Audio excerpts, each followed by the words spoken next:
तो क्या अंतर है पाप और पुण्य में? कई लोगों को ये भी समझ में नहीं आता है कि पाप और पुण्य में क्या अंतर है। कई समझते हैं किसी के लिए कोई कर्म पाप है तो दूसरे के लिए पुण्य है, ऐसे हो सकता है। पर कैसे समझ में आए अंतर? तो बाबा ने उस अंतर को भी समझाया है, क्योंकि द्वापर कलयुग में तो पाप और पुण्य कर्म ही होते हैं। श्रेष्ठ कर्म अकर्म जो बाबा बताते हैं, जो संगम पर होते हैं या कर्म सतयुग में होते हैं, इनका तो दुनिया वालों को ज्ञान है ही नहीं। ये तो संगम पर हम बच्चे बाबा की याद में जो कर्म करते हैं वो श्रेष्ठ कर्म है। बाकी दुनिया में तो 2 प्रकार के कर्म चलते हैं, या तो पाप कर्म होगा या तो पुण्य कर्म होगा। तो कई पूछते हैं कि कैसे पता चले ये पाप है या पुण्य है। तो इस पर एक बहुत सुंदर कहावत है, दया धर्म का मूल है, पाप मूल क्या? अभिमान। पाप का मूल अभिमान है। पाप का मूल अभिमान माना विकारों की जड़ अभिमान है।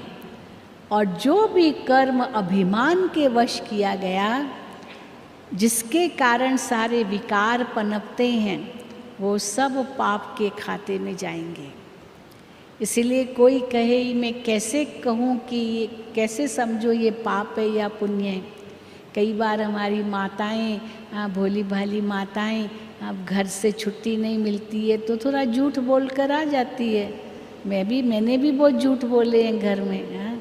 जब क्योंकि बंधन था तो मैं घर में कहती थी मैं जाती हूँ सहेली के पास, मैं जाती हूँ ट्यूशन पर, और चली जाती थी सेंटर पर। तो हम कहते थे ये भी तो पढ़ाई है ना, ये भी तो स्कूल है, ये भी तो हम पढ़ रहे हैं। तो क्योंकि वो झूठ नहीं है। दुनिया में झूठ समझते हैं बहुत बड़ा पाप है, और बाबा उसको युक्ति कहते हैं, क्योंकि कार्य तो श्रेष्ठ है ना। तो भले उसमें थोड़ी सी युक्ति करनी पड़ी। हम जा रहे हैं पढ़ाई करने, हम जा रहे हैं लाइब्रेरी में, ऐसे कहती थी। पर जाती थी बाबा के पास सेंटर पर तो थोड़ा अंदर में लगता था मैं झूठ तो नहीं बोल रही हूँ, झूठ तो पाप है। तो झूठ बोलना पाप है। लेकिन फिर हमको हमारी जो टीचर थी वो समझाती थी, तुम तो बहुत श्रेष्ठ स्थान पर आ रही हो। दुनिया में जो झूठ बोलते हैं स्टूडेंट्स क्या करते हैं, मम्मी को कहेंगे मम्मी मैं कॉलेज जा रहा हूँ, और जाते थे पिक्चर पर या होटल में या मज़ा करने, समझते थे कि चलो हम छुट्टी मनाएं, कॉलेज न जाएं। तो वो झूठ हो गया, वो पाप के खाते में जाएगा। लेकिन ये तो अच्छे कार्य में है। इसीलिए आप देखेंगे पाप किसको कहा जाता है ये मनुष्य नहीं समझते।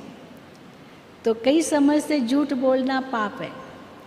अब बाबा कहते हैं अगर श्रेष्ठ कार्य में हमने जो कहा वो पुण्य के खाते में जाएगा, क्योंकि अगर झूठ बोलना पाप है तो सत्य बोलना पुण्य है। पर कई ऐसे कार्य होंगे जहाँ सच बोलना पाप बन सकता है।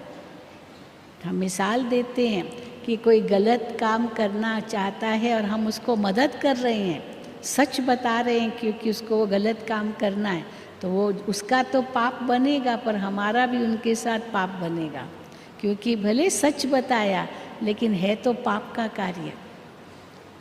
तो इसीलिए पाप और पुण्य की जो परिभाषा है वो बहुत कम समझते हैं लोग, इसलिए बहुत मूंझ जाते हैं।